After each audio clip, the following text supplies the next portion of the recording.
Vladimir Putin proposes the little-known head of Russia's tax service, Mikhail Mishustin, for the post of Prime Minister. This after the entire government resigned.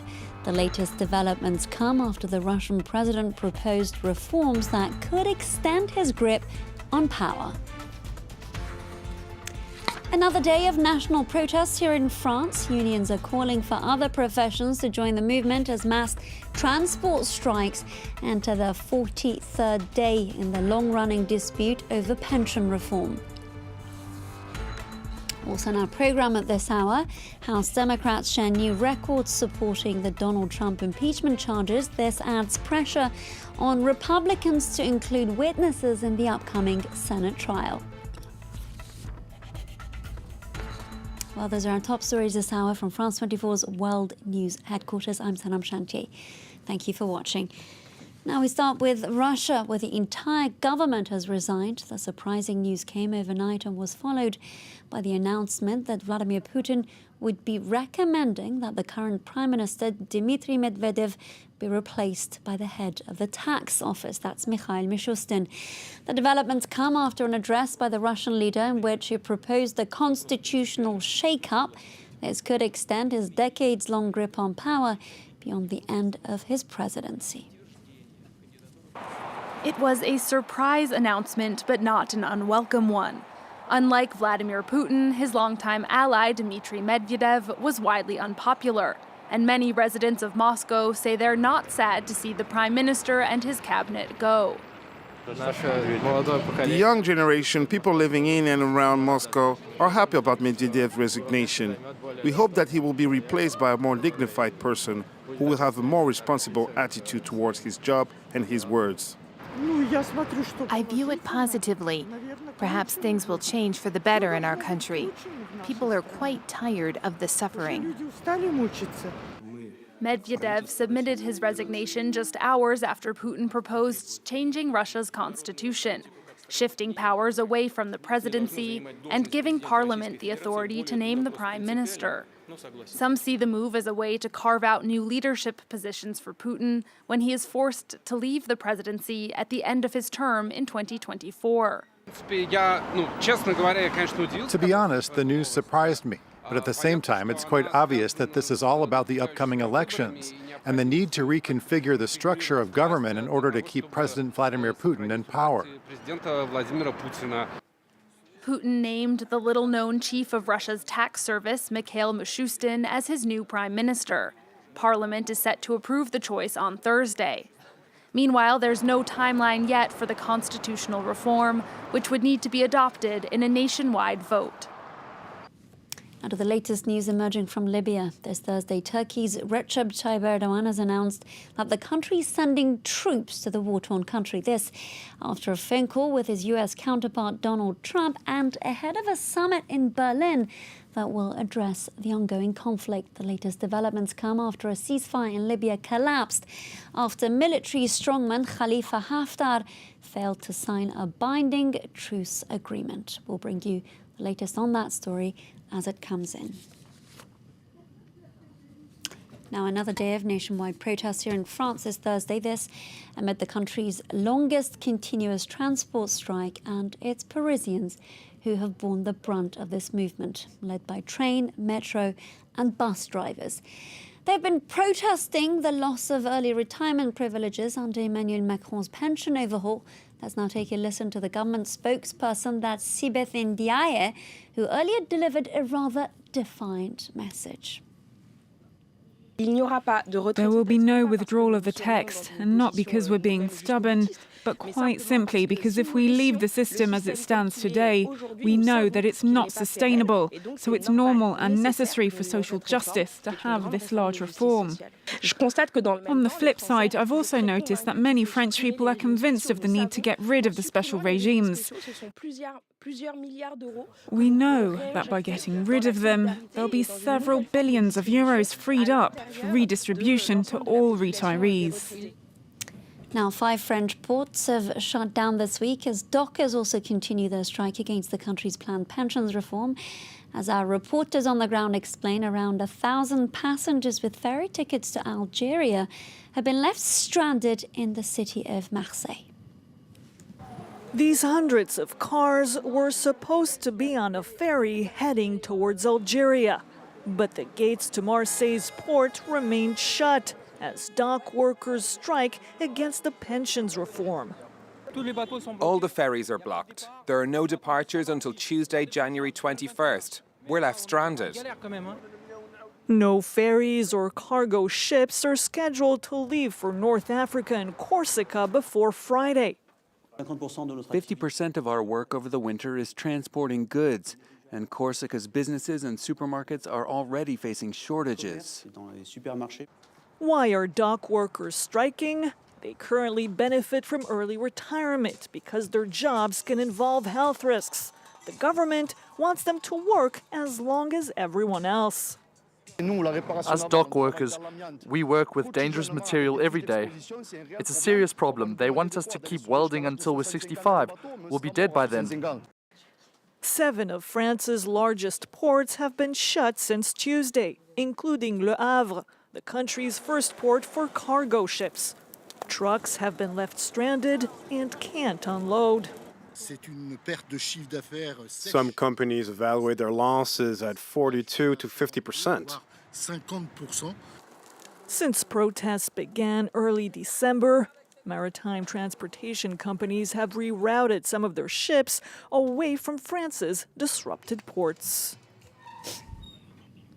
Staying with France, film director Christophe Rougier is set to appear before a judge this Thursday. An acclaimed French actress has said that the 55-year-old sexually assaulted and harassed her for years. Adèle Haenel says she was just 12 years old when it all started. The case is widely seen as a turning point for the Me Too movement here in France, which has been rather slow to acknowledge sexual harassment.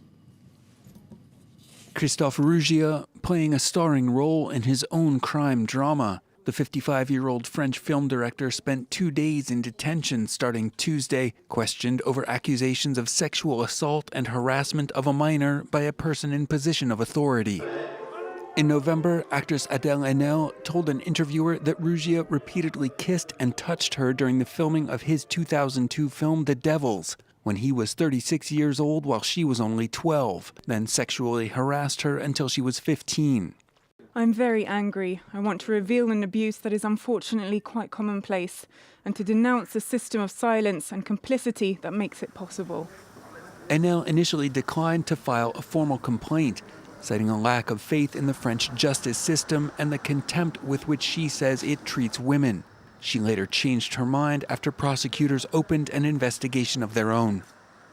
Rougier has dismissed Haenel's accusations as retaliation for being passed over for a subsequent role. He has, though, asked the actress to forgive him, admitting only to undue adulation for a young star in whose talent he had such high hopes. The case has shaken the French film industry, giving new life to a Me Too movement that has so far had limited impact on it.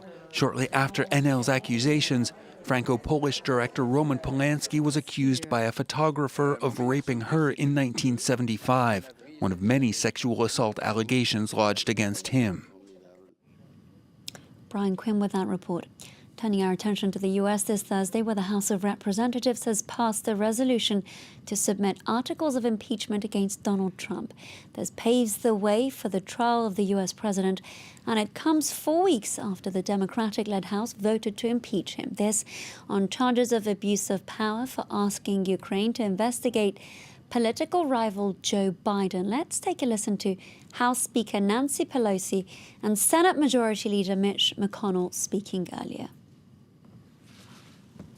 Make it be very clear that this president will be held accountable, that no one is above the law, and that no future president should ever entertain the idea that Article 2 says that he can do whatever he wants. This is a difficult time for our country, but this is precisely the kind of time for which the framers created the Senate. I'm confident this body can rise above short-termism and factional fever and serve the long-term best interest of our nation. We can do this, and we must. Now, with that impeachment trial set to get underway, new evidence has emerged on Donald Trump. The latest data includes text messages and other documents that Democrats say should be included in the Senate's proceedings. Monte Francis has the details. Among the dozens of pages of documents released by House Democrats, a handwritten note scrawled on Ritz-Carlton stationery that reads, "Get Zelensky to announce that Biden case will be investigated." The author of that note is Lev Parnas, an associate of Rudy Giuliani, President Trump's personal attorney. Parnas, who faces federal charges in New York for violating campaign finance laws, turned over the note to House investigators, along with a letter from Giuliani to Ukrainian President Volodymyr Zelensky. The letter reads, "In my capacity as personal counsel to President Trump, and with his knowledge and consent, I request a meeting with you." Democrats say the documents support the accusation Trump was pressuring Ukraine to dig up dirt on one of his political rivals, Democrat Joe Biden. And there's been speculation from time to time maybe the president or his allies will throw Mr. Giuliani under the bus. That letter makes clear that Giuliani, in his own words, is acting at the behest and with the knowledge and consent of the president. A series of newly released text messages shine light on secret efforts to remove the U.S. ambassador, Marie Yovanovitch, who Republicans believed opposed President Trump and may have stood in the way of a shadow foreign policy being pursued by Giuliani. An exchange between Parnas and Ukrainian prosecutor Yuri Lutsenko. Lutsenko writes, "And here you can't even get rid of one female fool." Parnas replies, "She's not a simple fool, trust me, but she's not getting away." In another exchange between Parnas and a second man, Robert Hyde, who is apparently in touch with people in Ukraine surveilling the ambassador, Hyde writes an ominous message to Parnas. "They are willing to help if you would like a price." It's very intimidating. In October, Yovanovitch told Congress she feared for her safety and felt personally threatened by statements from President Trump. Now her lawyer is demanding an investigation into her possible surveillance. Now, Brazil has opened a new research base in Antarctica, which comes with a price tag of $100 million. The inauguration comes 8 years after the fire destroyed the country's original scientific outpost. France 24's Kemi Nederlak has that story. It's one of the most inhospitable places in the world, but will be home sweet home to a team of scientists as a new Brazilian research facility was inaugurated on King George Island. It's great in scientific terms to see the capacity that we'll have, because this center brings together the work of hundreds of researchers in Brazil and around the world, so that we can work together to advance science and the knowledge of our planet as one. The Comandante Ferraz Antarctic Station is 4,500 square meters and cost $100 million to build. It boasts 17 laboratories and can accommodate up to 64 people. The researchers living there will focus on geology, biotechnology and climate change. And fittingly, the base will be powered by solar panels and wind turbines.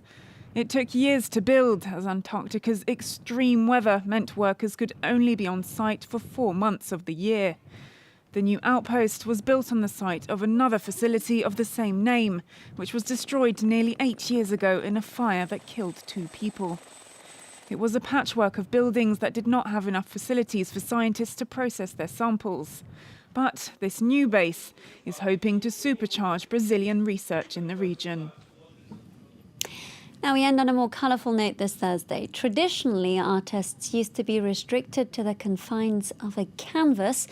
Alternatively, they turned to stone sculptures. But today, things are very different. Over in New York's Whitney Museum, art is now taking the form of a group salad course. Well, you heard it right. For American artist Darren Bader, fresh produce is equivalent to sculptural objects before eventually being consumed by spectators. Well, if you can call that art, I think I might call myself an artist. Thank you for watching France 24. Do stay tuned.